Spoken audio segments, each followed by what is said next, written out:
Hey, welcome back to another Bitcoin Reformation podcast. I'm Ben Haupt, joined by my friends Jared Townley and David Ruffner to talk a little bit more about Bitcoin and Lutheran theology as Lutheran pastors. We are at the 1 year mark of recording this episode, and so we are ready to maybe have some reflections, talk a little bit about what the experience has been like, where do we see things going from here.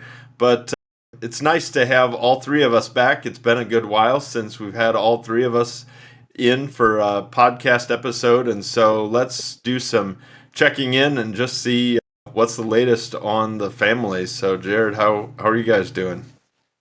First, let me just say it's good to hear your voice, Ben, and listener, I'm sure you can empathize with us. It is so good to have you back here on the show with us. We truly are better together, as some people say, and our three perspectives are not all the same, but they make this show, this podcast, what it is. So we're glad that you're back and happy to have you here. In my life, little Judah, when we're recording this, August 13th is just over 2 months old. And so time is just still flying like crazy in our lives. There's still no such thing as like normal or routine, but at the same time, it just feels more normal to have three children. And, when you take two of them, it feels somewhat peaceful, which before that wouldn't have felt peaceful before. And so you just really get used to the changes and being forced into those sort of situations. I mean, school started here where I work this past week, so we're on our second week of school already. It's just crazy to think that the students are back here, but it's also great because chapel is happening again. I get to go outside and play with the kids now every morning too, and have those moments in relationship with the kids, which are just so awesome and so much of what I enjoy about what I do here. Another big exciting thing I think in our lives is we're at least in work life we unveiled our theme of the year this year. So we're using our the Pacific Southwest District of the LCMS, which I am a part of now. Theme of the year for their convention was Redeemed to Tell. And we are stealing that and co-opting it for our own theme. And so we've got this great little theme logo, and I just did a devotional series on it. We're gonna just wrote a sermon series that we're gonna do on it coming up too. So it's just really exciting to think about the people of God both being moved to think that they actually have a story that's worth telling and sharing with other people, and then actually equipping them to maybe do that. And what are the things that we should be looking for, listening for, all those sort of things. So those are that sort of discipleship. What does it mean to follow Jesus, and how do I grow in it? Are the things that just fill my cup, and my brain is so happy to think about and be a part of helping other people see how they can do this sort of stuff and be a part of what God is doing in the world. So those things are bringing me a lot of joy alongside just, the simple getting to hold Judah at, this morning was 2 a.m. when he was eating his bottle. And so you just try and stay awake as much as you can and not fall asleep, but also just look down into that, sweet little baby face sucking away at his bottle. And it's just, I mean, in some ways, there might be better things, but in those moments, it's just a moment to be grateful for what is in the time and the season that God has brought me in. So that's what's going on in my world. In some ways, not too much has changed in the past, but it also feels like everything is a blur. So, David, what's going on in your life these days? Well, you're pulling at my emotional strings with that. This is we're finding this week is a hard week for us. And so what's this week? This week, all school has started up. That's not necessarily hard, but what that means right now in our age and stage of family life is that last week we lost two sons. We lost two sons at least to living here, being with us. So the senior in college headed back to university on student leadership to prepare for the freshmen coming in, and I think that's going to relate to Ben's family here very That shortly, as my senior and his freshman will be at the same university together, and then our sophomore headed off to Grand Canyon University. We took him, and it was a harder summer maybe in some ways because they're growing and getting older. We're trying to figure out how do you parent two college kids who have just an immense amount of freedom in the summertime. Like, have that freedom. Go. You don't need to ask permission. Keep us informed. But the hard part was like, and figure out, we got to figure this out together. How we still mutually honor each other when you're just like a vapor in the wind, you know? And I think from our perspective, that was hard. Not didn't necessarily feel honored at all turns. So we had a harder summer together in some ways. Uh, and yet to have them gone, boy, we get blue. We get blue for about a solid week. I wish it weren't so, but so that's where I'm at today. I feel like today I'm finally starting to breathe again. Yeah. Anyways, it's weird to think that the phrase "empty nest" is the age and stage of life that I'm at, and it's actually something that kind of hits us. So Jared, you say that because I can take a kid to school, look in the rearview mirror, and think that's the child I used to hold at 2 a.m. in the morning, or Yeah. Megan would never wake up. Our rhythm was I would hear the baby, I would get up, I would clean baby, I would prep baby, I would hand baby to mom, I would go back to sleep. So we made a good team in that regard. But nevertheless, that was the 2 a.m. child in my life, or one of my 2 a.m. children. Two of four are now out of the house. So that's the big news at the Ruffner household. And then the only thing to go along with that is how did it get to be mid-August of 2025? Suddenly, I have sort of a whole lot of end of year pressure, feeling it in my role already. So, anyways, time to not only keep working, but really, really get to the grindstone as concerns work. So that's where I'm at. How about the Haupt family? How about you, Ben? Yeah, you guys remind me of so many conversations that I've had over the last couple of days. We are getting ready to take Aiden, our oldest, off to college. And I told his mom, I told Selena the other day, honey, bringing Aiden home was the start of a chapter, and taking him to college is in some ways the end of it. Now, obviously, his life is not ending. Our relationship with him is not ending. And yet, the chapter of those years that Aiden was at home, 18 years, that chapter tomorrow comes to an end. Woof.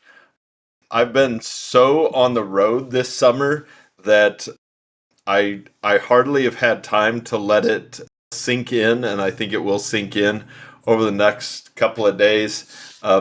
David, you mentioned how is it that we could actually be the age of nearing empty nest? I saw a guy at the airport coming home from Detroit the other day, and he had a T-shirt on that said, "It's weird being the same age as old people," and I had to think, huh, yeah, that is kind of how it feels, right?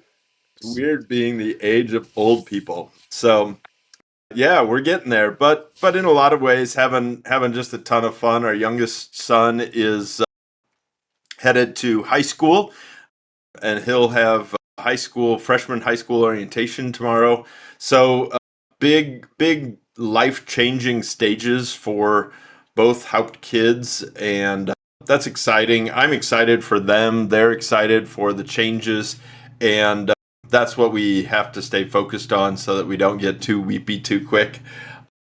On the work side, PLI is just going phenomenally. I just celebrated my 1 year anniversary of being with PLI, and we're just kicking off a big capital campaign, and we're not ready to make any official announcements of how it's going, but I will just say that it's going. I've been humbled, and I am just overjoyed and excited for what God has done in PLI over this last year. And I've just gotten to be a part of it. We have an amazing team, and we're really coming together. We did mission, vision, values stuff last week in Detroit on a core team retreat. And so lots of good stuff. Selena started a new job at a new school in the same school district. And so, yeah, just loads of change for the Haupt family. But in the midst of all that, it's good. We're not moving houses, which was our thing to do last summer, and that was awful. So I'll take another year of being in this house at least. So yeah, life is good. So where do we want to go with this 1 year anniversary episode, guys? How do we want to celebrate our anniversary?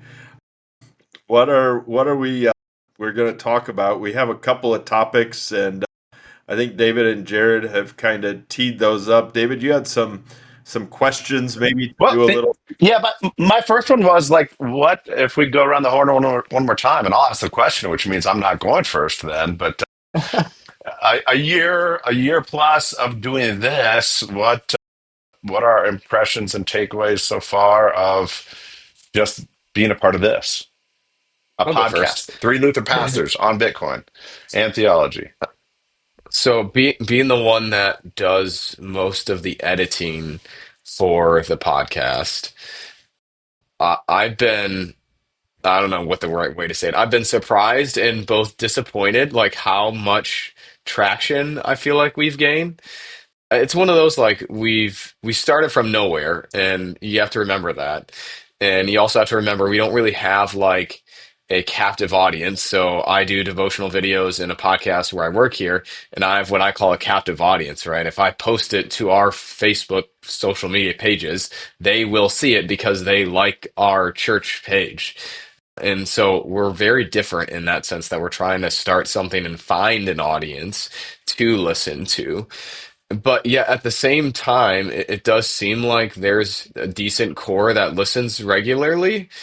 I'm short of my mom, go mom, but the numbers sort of basically stay the same, right? And that it might not necessarily have grown, but I know people who listen regularly to us. And so I've been surprised at the expectation, maybe not necessarily matching reality from this will be episode, I think, 33 or 34 of what people listen to. And it's always curious to me too, like how what gets the most likes or what gets the most views, how things are found, all of those sort of things. So as far as the editing side, the person who edits, I'm surprised with that. But I would also say I am just amazed at the technology that exists for today's day and age for editing a podcast. And so I'm a full-time pastor, right, with three kids. I don't really have time to edit a podcast. But with the tools that we use, I mean, the all the camera switching that you see is done by AI. It does all of that. All of the editing out, a lot of our ums and ahs and likes and this and that is done by AI. And now they've even added the ability to do a like not get rid of or be noticeable of awkward pauses. So like it won't delete it if it won't sound unnatural to delete it. And then the descriptions too, like these are all made with an AI program. And so it's just amazing to see how quickly and how easily. And so we use it here where I work, the same program, because our media person is techie enough to know how to hit automatic, multicam and is easy enough to click, hey, get rid of ums and likes and filler words, where it would have taken hours, I mean, hours and hours to go through and delete some video here to put in your video, David, and then maybe I want to go and do Ben and David together, so I got to stitch those two videos together, yet alone trying to like delete audio and not the video so that then the audio is gone, you don't hear the but you do still see that. I mean, it's just absolutely crazy. So, from something that has gone, I would say maybe take like 10 plus hours to do like a video episode, I think it probably takes me 2 hours maybe to do all of it from edit, make the thumbnail, upload it, 2 hours for an episode, which to me is great time. So those are the two things from my seat as editor that I've noticed, and I think that maybe is a unique perspective that maybe it might differ from what you guys think about being in this for over a year now. Well, needless to say, thank you for doing that, by the way. Yeah, because I certainly haven't done it. So thank you. Yeah, Absolutely, I it's an honor to do that. I echo that. I started out as the editor and clearly wasn't going to get the job done week in, week out. And I know a little bit of some of the challenges and some of the time that goes into it. And so yeah, I'm very grateful. Here's my perspective on what what how I've been thinking about this podcast is I've been reading the book Myth Makers by John Hendricks. John is a graphic artist here in St. Louis. He's a Christian. I've interacted with him a couple of times. He's a teacher at Washington University in the Sam Fox School of Design, and he's part of this whole gathering of Christian professors at Washington University that they call the Carver Project. John Hendricks' book Mythmakers is about two guys, but actually about several more beyond that. It's about C.S. Lewis and J.R.R. Tolkien and their camaraderie with the Inklings. And I've read a couple of books on the Inklings book back in the day. And I think of this podcast in some ways a little bit like that. I got one time the opportunity to stop into the Eagle and the Child, or as they used to call it, the Bird and the Baby. And I know it's this quaint little, tiny little pub in Oxford. And I'm sure that back in the day when Tolkien and Lewis were meeting, it was just a couple of chaps that were sitting at a pub, and there was lots of other life in the bar. There were lots of other famous academics that were roaming the halls of Oxford, and I suppose that they would probably have thought of what they were doing as just some friends getting together to talk. And that's kind of how I see this podcast, is primarily the three of us getting together to talk, but also the friends that have been listening as kind of joining in on the conversation. And so it's just fun to be together. I was running late today to be on the podcast, and I said, guys, by all means, go ahead and start recording if you want to. I'll be there as soon as I can. And one of you said, no, I think I'd rather just wait until the whole gang is here. And there's something really cool about that. I think, the thing that I would celebrate is the friendship between the three of us, and then the friendship among those that have been listening. And we're honored to have a loyal audience that is not just participating on the sidelines, but really participating in the conversation. We've had the opportunity to have a couple of them on the show, and I would say to any of our regular listeners, reach out to us and let's talk. We'd love to have you on the show and have you be part of the Yeah. conversation.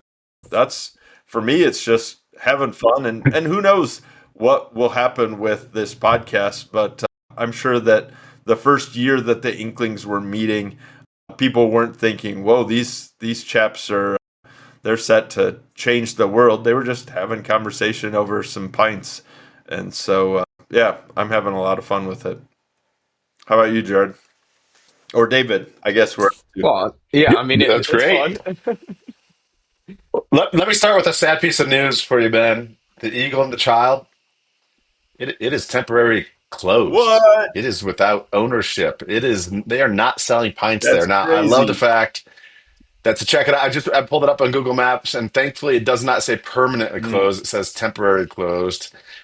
So, anyways, hopefully somebody will resurrect it because it is a significant place yeah, due to that particular history of the Inklings meeting there, and friendships and talk around pints and tobacco. yeah, So, very hobbit-like activities took place nice. in that place for many, many years. And I love your framing of this being some nod to that. That's great. I'll go to a little bit of a different literary thing. I had a friend once, a parishioner. She was a an English teacher, and she came in and showed me her yearbook from that year. That she would get a yearbook and have the students sign it, and a student signed it and said, "Mrs. H, of all the English teachers I've ever had, you're the most recent." Um, and so I'd say that, of all the podcasts you've listened to, dear listeners, hey, we're the most recent right now That's right. because you're listening to it or watching it right now. No, but here's something. I looked this up. So I'd say we have something to celebrate. I looked it up. I asked Grok what the average lifespan, both in years and episodes, is of an average podcast. And 70 to 80% of podcasts never make it beyond 6 to 12 months. Hey, so here's to a year plus, guys. Woohoo! And that same set, 70, 80%, don't make it past 10 to 20 episodes. So well Wow. done. Thank you, editors. Thanks for getting together, guys. My other impression is it is, I was asked this any team I'm a part of when we're looking to adjust something, fix something, start something. I always like asking a two-part question. Is this repeatable and survivable? You know, because why would we start something if it's not repeatable and survivable? This is clearly repeatable and survivable. It's fun each time we come on. It is a fair amount of work just to wrangle our three schedules and regularly get these recordings. So every once in a while, we'll hit an easy stretch, and then it's a harder stretch. I think our recording every other week, or at least releasing them every other week, has served us well. Again, thank you for making that happen, Jared, on a good cadence. But it is kind of amazing at when you have other full time jobs. Sometimes that can be a little bit of a strain, but it's fun. What else did I expect, or what's different? And maybe for me, this then kind of starts swinging over to just Bitcoin land. A year later, what's Bitcoin world like for us now compared to a year or a year plus ago? I honestly maybe expected some friends to bring me up a little bit more and say, "Hey, I've finally become curious.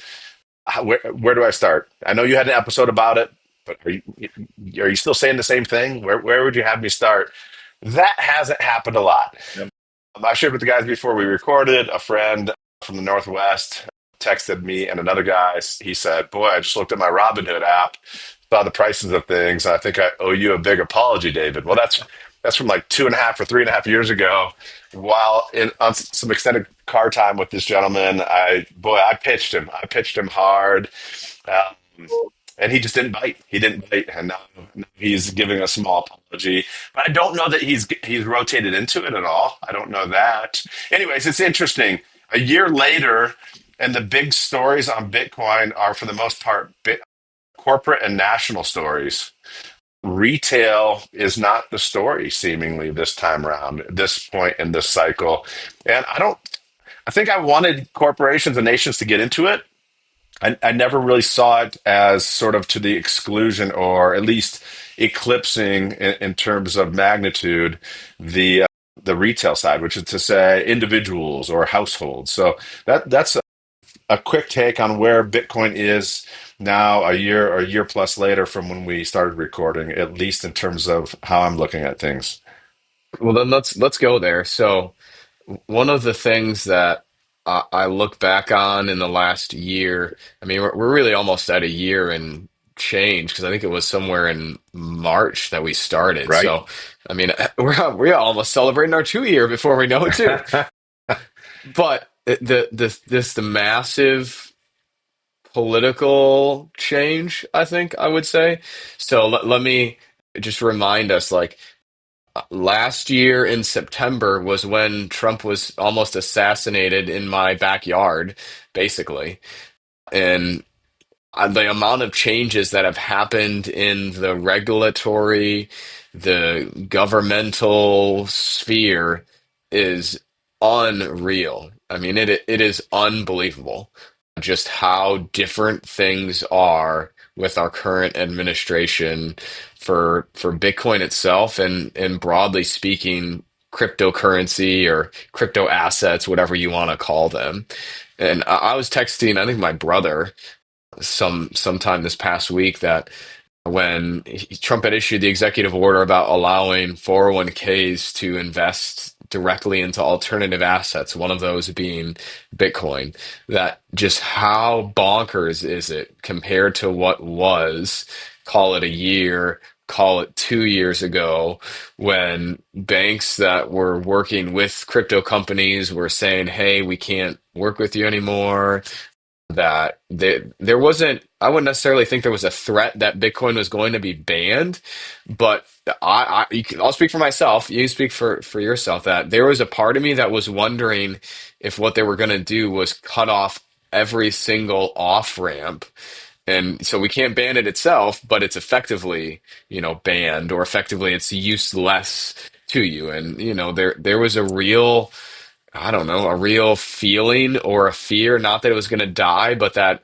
the government administration was going to just kind of push it into the sand long enough that whatever remaining oxygen it had from the debacles of FTX and BlockFi, that it would just kind of go away and become an obsolete side thing that a few people were interested in and wasn't really mainstream or useful for anyone else but those, niche people. And so when I look back to a year or so ago, it's not like it's a 0 to 10. It's like it feels like a 0 to 100 sort of Hmm. thing. And it's one that, regardless of price, it's one that if you would have asked me, did the whole like bingo card thing, or what are the odds of, do you think this is going to happen this year? There are like no way I would have put any chances to a lot of the things that I feel like we've seen, whether it's the strategic Bitcoin reserve or like I said, the 401ks. I mean, you see the CFTC and the SEC talking about, hey, we're getting rid of all of these things that people had done in the past. We're trying to create regulatory frameworks. We're going to not wait for Congress to do that because we need to make these things ready for people. I mean, it is just so wild, the massive pendulum swing to the other way, or the other side. And with that, though, does I also bring with it this sort of skepticism, because at least in my perception of politics in the few years that I've been around, there's not much that does get done via the sort of established, never changing acts of Congress. And so there's real, I think, still, unless that does happen, there's real possibilities that, like always, when the pendulum swings one way, well, what does that usually mean? Someday it's going to swing back the other way too. And so even though in the last year plus have been massive changes, it's also one of those I want to both enjoy them while it's here, and just like, wow, this is great. Think of all the great things that have happened and what it's opening up for people to be able to access and use Bitcoin and be exposed to it, and it's out there more in the world. But also some sort of, call it PTSD, or call it, I'm too used to being part of a world that doesn't allow or doesn't promote or doesn't create a friendly environment for that. I'm having a little bit of a, what's that, for foreboding joy, Mm. if you will. I'm terrorizing, not terrorizing, traumatizing what could be in the future too. So for me, when I think about the last year or so, and we're not talking politics per se, it doesn't really matter who's in the seat of president, for me at least. But I'm more concerned about, hey, what are they doing with these sort of assets? What are they doing for Bitcoin itself? And it's unbelievable to see what the things have done and what has been changed in the last year or so alone in the life of Bitcoin. I think that's a fascinating take, and you're absolutely right. Just from like stepping back, regardless of your politics, a lot of regulatory changes have been made from just a little over a year ago when we still had Gary Gensler around, and Right. and yet I've had a couple of friends say to me like, "Oh, you must be really a huge fan of Trump and all the changes that he's making," and I think, well, I would just say, without getting too much into politics, I I am not particularly taken by that line of argument, as if Bitcoin is sort of a Republican thing, and so I'm getting on the Republican bandwagon so that they can make my Bitcoin worth more or something. I think there's an alternative take, and it's this. It's quite possible, Jared, you're right, that maybe, the next president and the next Congress lean more to the Democratic side, and so maybe they'll undo all of this stuff. But I think the other possible way to see it is that what we're seeing is the slow normalization of a brand new technology that is really still very early in getting traction, much like the internet was. And there will be fundamental debates that probably do make a difference. Some of the debates around the internet and whether there can be freedom online or not, and how does this all, the regulation, how does it actually interact with how, for example, the internet works. There can be some real debate that really would fundamentally shift, whether open or close, the possibilities for Bitcoin. But I like to look at it as what we're seeing is people starting to say Bitcoin is inevitable. And some of the people that are associated with World Economic Forum, they're not necessarily seeing the world in the same way that Donald Trump sees the world, and yet they're starting to come around. Some of these big banks that, with Larry Fink and BlackRock was kind of leading the charge on ESG, the environmental social governance. Is that right? Governance. Yeah. Governance. And that is, I would say, fundamentally going in the opposite direction that Donald Trump is going. And yet Larry Fink grabbed a hold of Bitcoin like many other big bankers have. And so it's interesting how Bitcoin has just sort of found its way. And it'll be really interesting to see what happens as we get, at some point, there will inevitably be a changeover in Congress. The office of the president will probably flip back and forth one way or the other. But my hope is that it's not, traumatizing, foreboding kind of stuff, but that it's being normalized, and that, who'd have thunk 10 years ago it was crazy to think that politicians, much less the president of the United States, would be making formal declarations specifically about Bitcoin. But now we're in that age, and he has a cryptocurrency czar, and I like a lot of what Bo Hines has to say, and I think it's been a fascinating year. The other fascinating thing, maybe we could just talk for a brief moment about this. I was just looking at just the price alone of Bitcoin over the last year.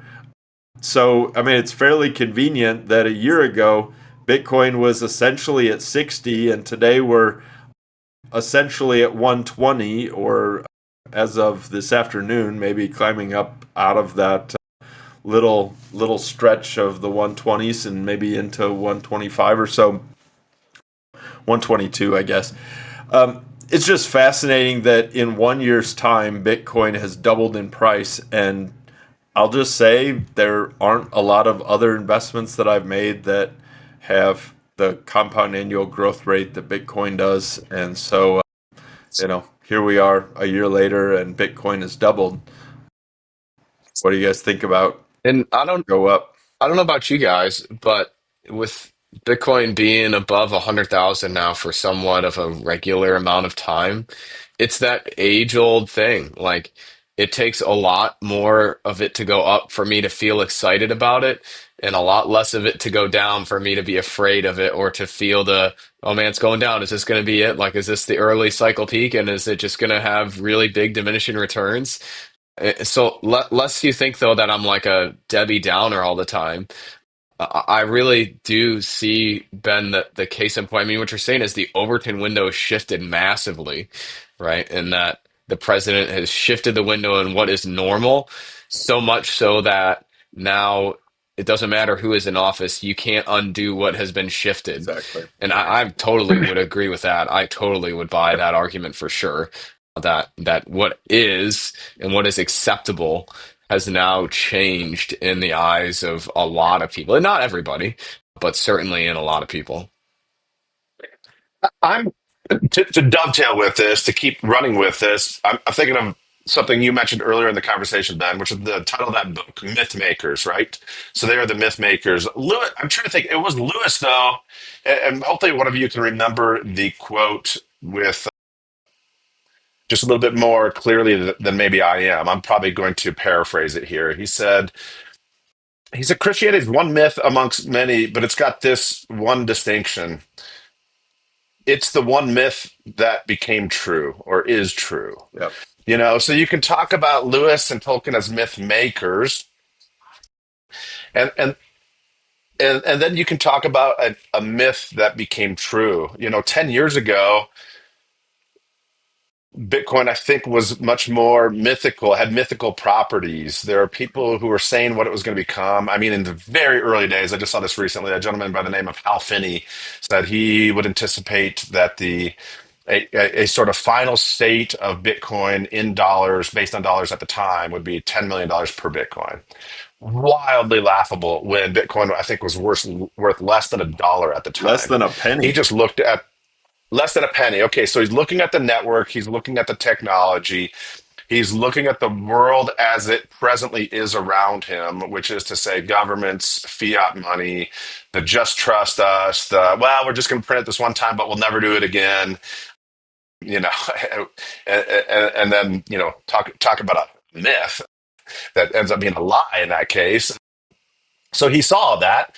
He looked at how much all the assets were in the world. He made some educated guesses as to how much different asset classes are monetized, which say they have a monetary premium, which is to say we're all looking for places to invest dollars. And so some things have been invested in as investments and not just for their utility value. So they have a premium above sort of their utility value. So he looked at all that and he came up with 10 million per coin. Well, I mean, that just sounds like a fairy tale, a myth, said by Hal Finney all those years ago. And now to this conversation to hear, Bitcoin mentioned from the, official um, press room and a day's podium that the president of the United States of America stands behind is remarkable. And then you have titans of industry and finance. You have banks all around the world. You have nation states more and more. Wow, what is going on? It's like this thing that had mythical properties is suddenly becoming very, very real. Or I don't know if I mentioned it on the show or just talking with one of you. It's sort of like remember Back to the Future, Michael J. Fox, when things are not going well for him, the whole Polaroid of him, he's fading out, right? This is more like you just took a Polaroid, nothing's there, but it's slowly, settling, and you're seeing the image come out. And the image that we're coming out says that Bitcoin is here. It will be here going forward. It's here to stay. I wrote down a few things. It could be a whole different episode, but then to dovetail with what you were saying, Jared. So I think if I heard you right, Jared, you were referring, I think, mostly to like how much of the amazing stuff that has happened in Washington, D.C. has happened by presidential orders, right?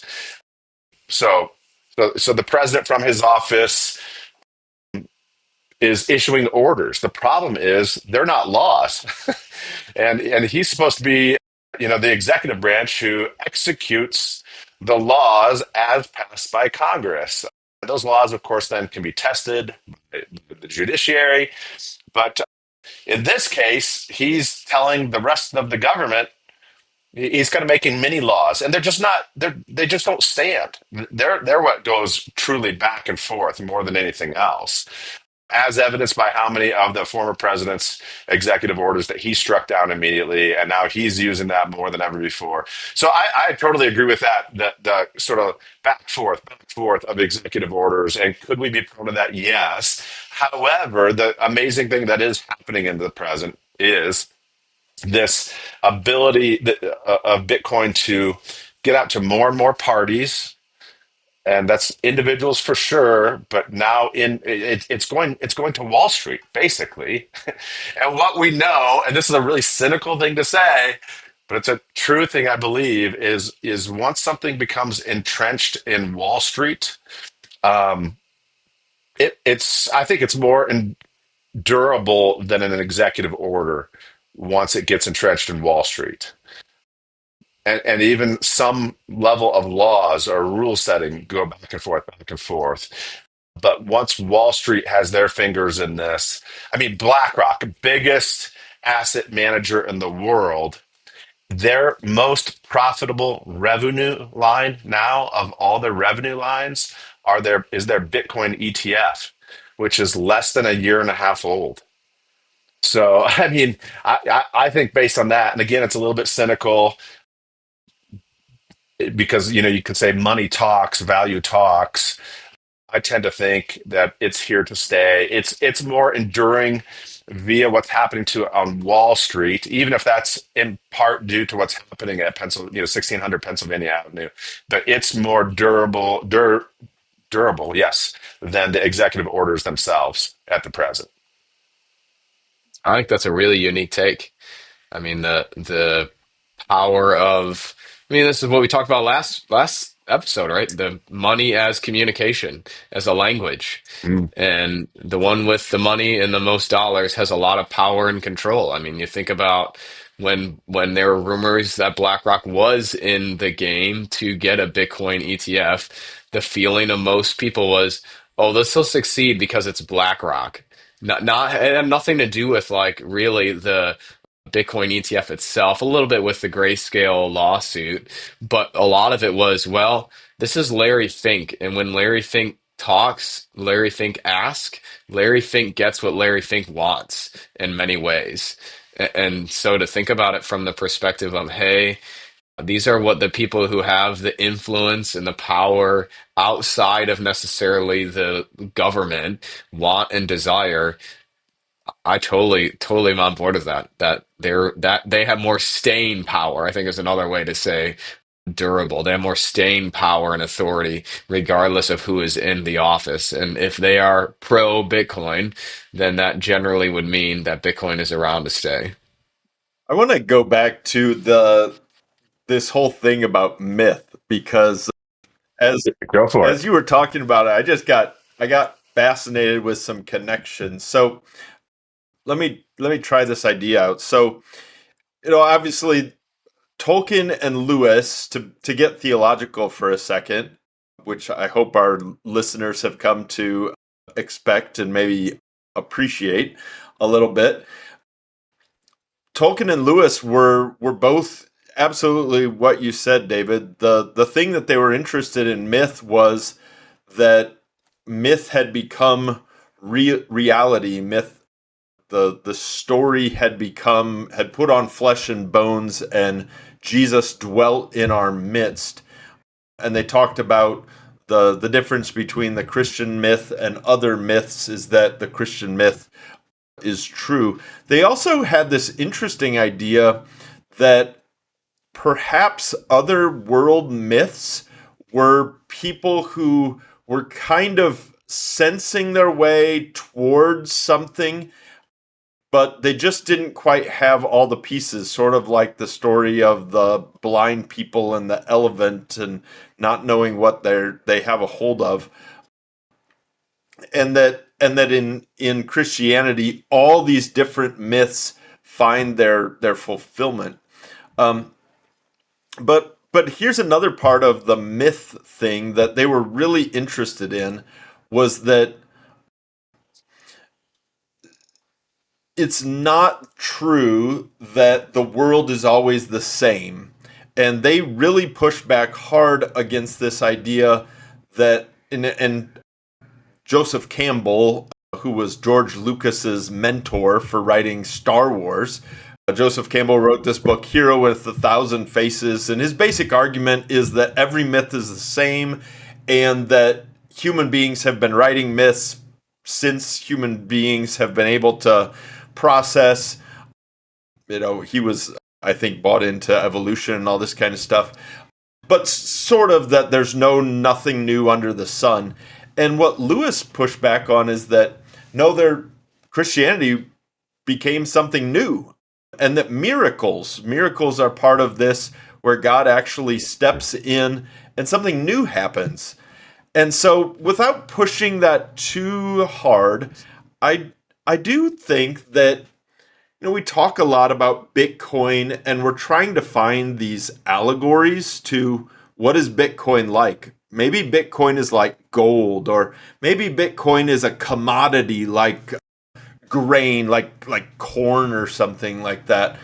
But what if Bitcoin is like Bitcoin, and it really genuinely is this new thing that's come along. It's not like, in a lot of ways, it's not like any of those things. And yet it's very much tied to reality. Now, you might say, well, that kind of sounds like J.R.R. Tolkien and the One Ring that gets created by Celebrimbor, and the people of Middle Earth decide the best thing to do with that creation that came along that became new was to destroy it, right?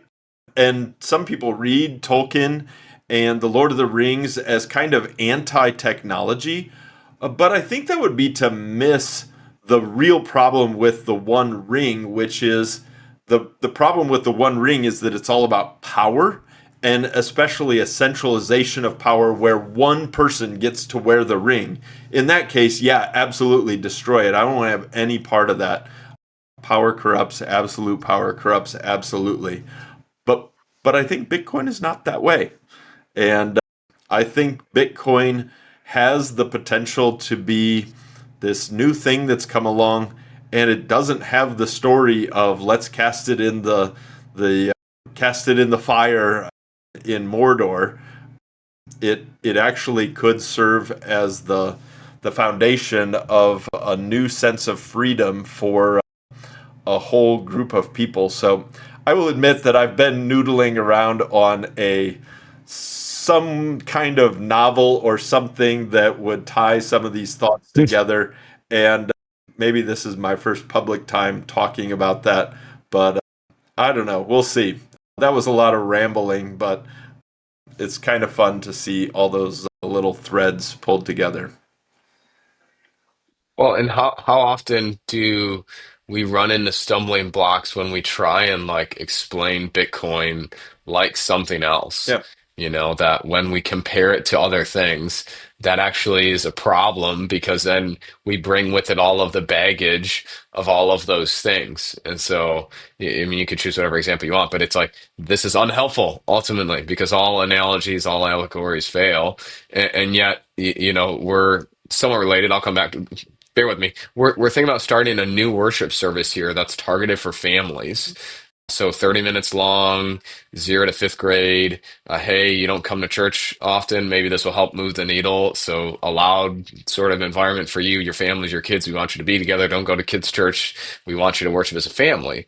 And you know, you think about trying to implement something like that in a regular service that already pre-exists. Think about all the changes that you're going to bring in front of people, that all the different things that they have grown to love and appreciate about something that now you're going to rip out from underneath them and replace with something else. Whereas if you're creating something brand new, there is no preconceived notions about necessarily, as many anyway, of what is or could be or should be.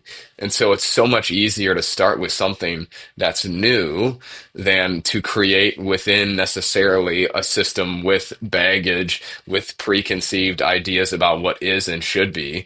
And so Bitcoin, when it's not in the system, it's outside of that old system, if you will. When we make those comparisons, what do? We try and make it fit within our little box when really, I think you're right. We should totally think about it as a separate thing, a separate system entirely, and that helps us actually talk about it, helps us actually distinguish it, even if there is a hurdle or a bar that we have to hop over and get to get people on the right plane, the right floor, if you will. absolutely. So maybe to take this conversation a little bit different direction, here's a question.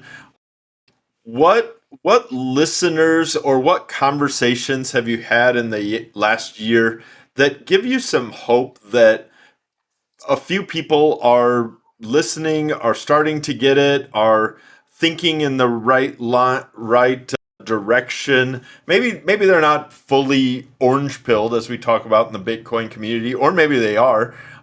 But have you had any exciting, inspiring moments where it felt like there was a bit of a breakthrough?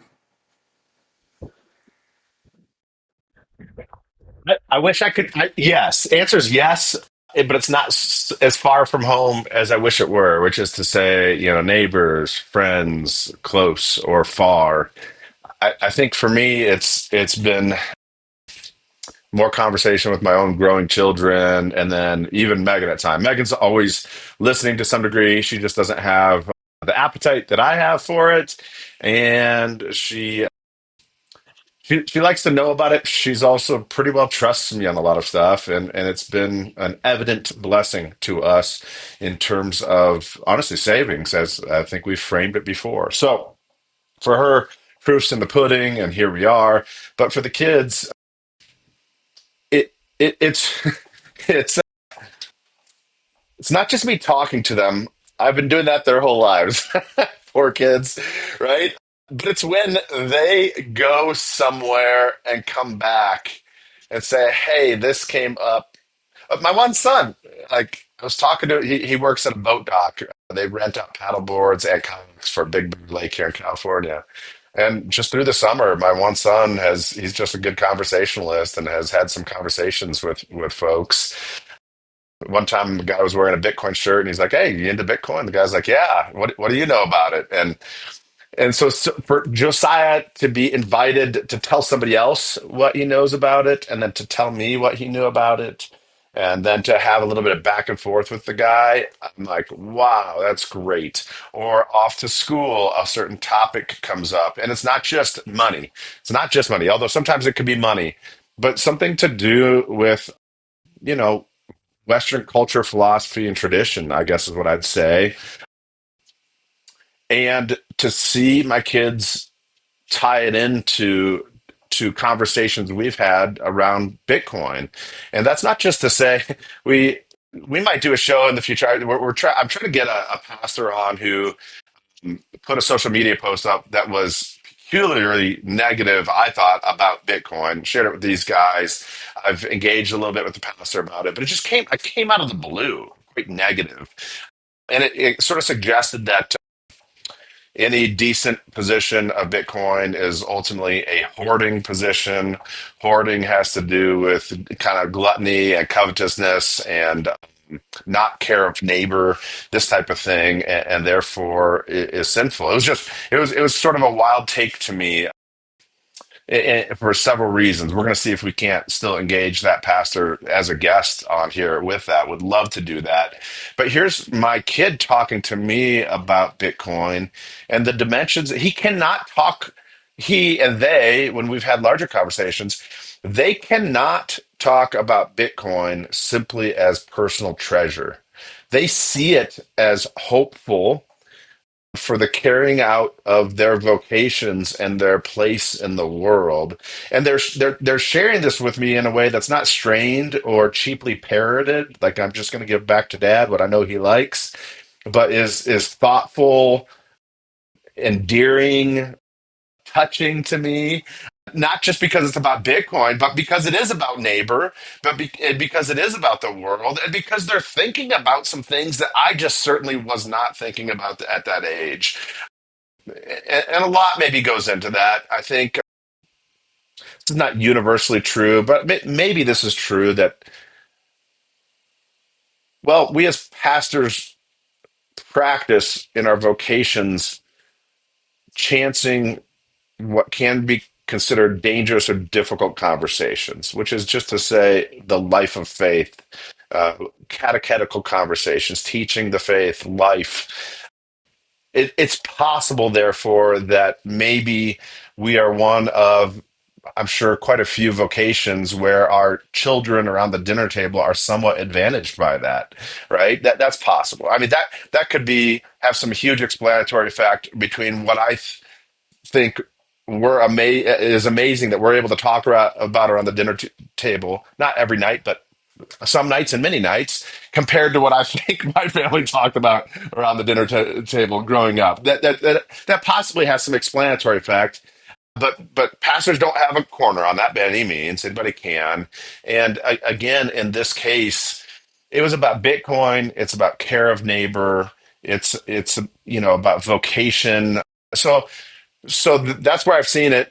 Again, I celebrate that, and I wish I could say I've achieved those kinds of conversations with more people still outside of my own household.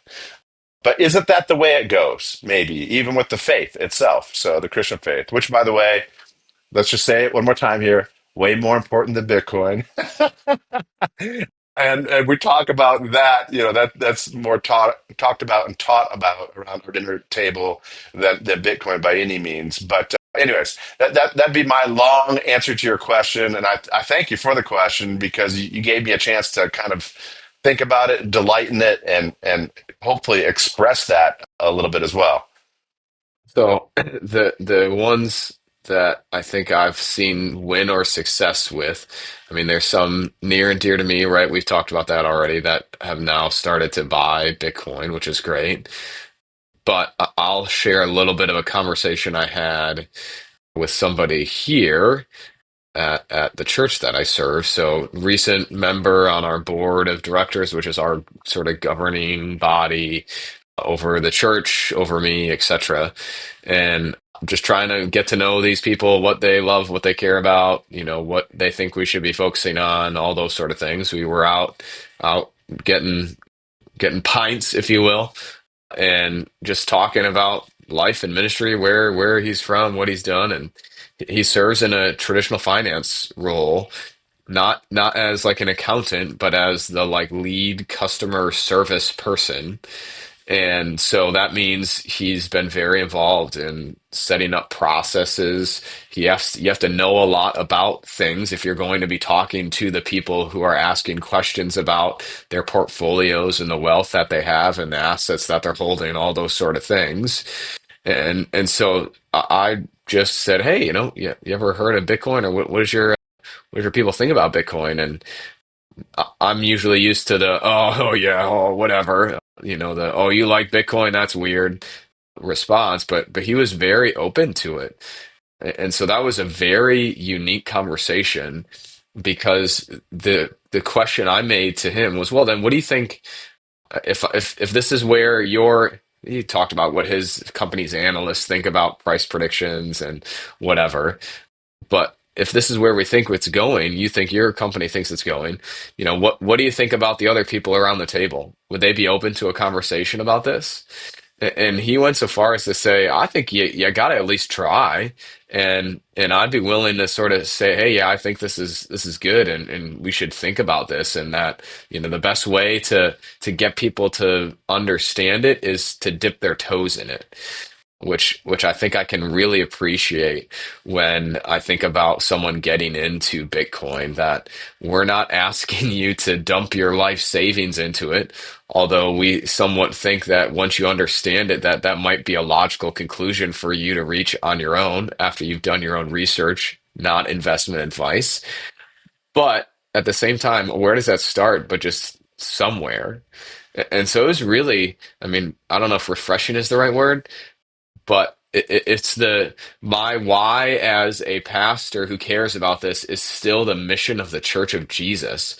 And every day that goes by where I don't have the gutso to bring this to my board, or I choose to focus on other things, to spend my relational capital other places, I also feel like is a missed opportunity because of hey, what could this do for the Church of Jesus if we use this as, not necessarily, even if you don't even use it as savings, to call it as the phrase that I'm throwing around is like the widow's mite. So what if this becomes the widow's mite that you just put away, and when some big something happens, or it just grows big enough and you say, you know what, I think we need to use this now. It's there for whatever mission, whatever building problem, I mean, whatever it is. And so for me, that conversation was very hopeful too, that maybe in some ways everyone who is in traditional finance, obviously, I mean, we see it in the media, obviously isn't totally opposed to Bitcoin or against it, but that maybe we are actually starting to enter into the phase of the majority, right? Not the early adopters, but we're starting to actually enter into the phase of majority. And maybe that does actually lead to, less drawdowns, less bear market stuff, that maybe all these talks about cycle highs in 2026 or 2028 or later, whatever it is, maybe those are all parts of this change that we see. So it's exciting to think about what would that world look like as a person who cares about this place and this people and the mission that God has given to them here. But even more so, broadly speaking, like let's go for the church. Let's go for your nonprofits. I mean, PLI and 1517 too. I mean, that's just there's great hope, I think, to be had that if someone who works in an organization like that can at least say, yeah, like I might not be bought in for all of the like weird Bitcoin culture things, but if it's going to help my clients, make an extra buck, or my church have more money to spend, or my Yeah. nonprofit, then I'm game. And in some ways, we believe strongly enough in the black hole of Bitcoin that it will suck them down into all the other things as well. And that in some ways it will just happen because they'll get involved and they'll start reading and start learning and all those sort of things. That's fantastic. Jared, I had a couple of answers kind of teed up, but your answer reminded me of another one. So I think I have four concrete places where I just really delighted and saw some fantastic things that happened over this last year or year and a half that we've been doing this. One, I will say just recently got to go on a vacation with a bunch of extended family members, and I'll just put it this way so that I'm not talking specifically about any of my extended family members, but one person of my generation and then one person in the next generation, younger generation, they've been listening, and Hey. they DCA'd they're using River, and they're actively buying Bitcoin. Both of them are. And Oh, I had just fantastic conversations with both of them while we were on this vacation. And it was so exciting and gratifying to think, holy cow, somebody like actually listened to the episode of like what you might try, some different platforms and stuff, and they just took our advice and tried it, and they're really happy with how it has gone. So that was kind of a fun, close to home case of somebody that wasn't into Bitcoin that's getting into Bitcoin for the first time, and they're getting into all other kinds of coins too, but they're getting into investing and wondering, why is this yeah. Bitcoin going up, and why is River, for example, why is River Bitcoin only, and just some really fascinating conversations. So that was a lot of fun. I will say another really fun conversation this last year was having Jordan Bush and Daniel Sherman on, and talking with people who are also doing essentially exactly what we're doing. They're talking about Bitcoin and Jesus. They come from a little bit different theological tradition, but very similar. And you know what was interesting? I didn't see them as competitors. I didn't see them as, Mm. I hope that their business goes down so that ours goes up, or that we could like steal away their I really felt like we were friends entering into a conversation. And there's, in much the same way that as you invite new people to come around the table of Jesus, there isn't less Jesus that somebody's going to get when there's more people around the table. It's thrilling and delighting in this one Jesus. Much to the same way, I mean, Bitcoin is obviously the analogy breaks down, but I do think that there's some great joy around being with people who have similar convictions, and not feeling like we're not fighting for a minimal amount. We're like cheering each other on. And so that was that was just a lot of fun having them on the show. Another one was having Ed Dorner on, and I will say I bring both of you greetings from Ed. I just saw Hey. him yesterday and the day before, and we had a really good conversation. Listeners, if you haven't I heard the episode, Pastor Ed Dorner, we had on the show, and he talked a lot about how entrepreneurial he is. He's a pastor, Lutheran pastor, and just thinking really entrepreneurially. And I got to ask him, so like, how's it going with talking with your board about Bitcoin? And he had just fascinating updates and things that are happening, and yet we still have a long ways to go, and we're not quite there yet. But he just had all kinds of ideas, and then we got to chat a little bit about a ministry position that he's looking to fill, and so it was just a lot of fun to see him out in the wild and to kind of catch up with him after our conversation. But maybe the most exciting conversation that I had in the last year, that I would say this is a person that we've not had on the podcast, but is very well known in the Bitcoin community, and yet is not, or would not himself call himself, a Christian necessarily. And as I was talking with him about Bitcoin, that was the entree to our conversation, and we shared a really nice afternoon together. As we were talking about Bitcoin, telling him that we have a podcast, and the niche of the podcast is Bitcoin and Jesus, led us into some fascinating faith conversations, and and he displayed an openness to hearing more about Jesus that I think was because he trusted me, that I wasn't just a crazy random person. We had this joint interest in Bitcoin, and maybe there is the potential that this podcast yet has opportunities to introduce Bitcoiners to our Lord Jesus. And that was just a really gratifying conversation. And I won't talk too much more about him, because I do hope that we'll have him on the podcast down the road at some point. So yeah, just a lot of really exciting and fun stuff this last year. You just sparked my brain. I think you'll work on the novel. I'm going to work on an article, and it's going to be Jesus colon don't trust verify. Nice. Um, in the Bitcoin world, it's invites people to be an evidence based world and not just a trust me world. Real evidence based. Engineers then are drawn to Bitcoin.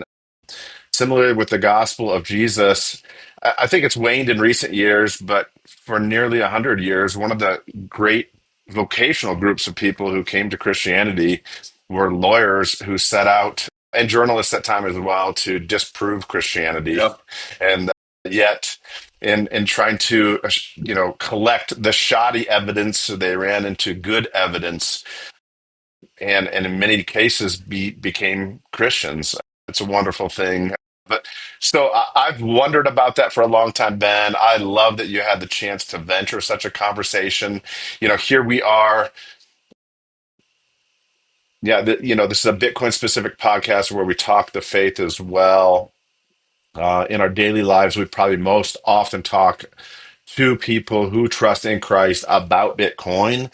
But to kind of have that other side of it where you're kind of purely in the Bitcoin community, and yet on account of that, able to talk about that thing which is of first importance. So let's be clear, the gospel of Jesus, first importance, the small g, small n, good news of Bitcoin, at least as far as we'd like to think of it, frame it, and convince you of. It's not even of second importance. It's somewhere pretty far down the list. Even though I could say that it has the ability to support many things of significant importance, which is your other vocations, your family, your church, your neighbors, and the like. But that's really pretty darn exciting, Ben. And by the way, I saw that he put on social media because it took me a second. I know who you're talking about. Oh no, I'm going to out him just a little bit now. Well, anyways, this person said on social media, said, "What a strange thing. I am meeting so many Bens into Bitcoin right now." I think he said something like Yeah. that. And I happen to know that you had just been there. Ben Haupt had been there. And I thought you were one of them, Ben Yeah. Haupt, one of the Bens that he had been running into at the time. Yeah, that's awesome. Yeah, it was a fantastic conversation with him. David, I love this idea of Jesus don't trust, verify. I think we could easily spend an episode kind of exploring that and unpacking it a little bit. But or maybe you want to keep No, the let's do it. idea Let's do and it. Yeah. write on it. But I think that's a fascinating angle, and it makes a ton of sense from a lot of different angles. So I love it. I love it. Well, great. I think we're at your hard stop though, there, Jared. So maybe it's time to wrap up. So, whether it's the where we've been in the last year or the conversations that we've been having, we're glad that you've been with us, whether it's your first episode or your 34th, and you've been here the whole time. So, as always, we've been leaving our emails down in the description. So please send an email to that email if you have any questions, concerns, comments. We'd love to hear from you as you partake in this, as you're part of our conversation, part of our family, even maybe we might even say our Bitcoin and Jesus family here at the Bitcoin Reformation podcast. So we'll catch you on the next one. Thanks for being here.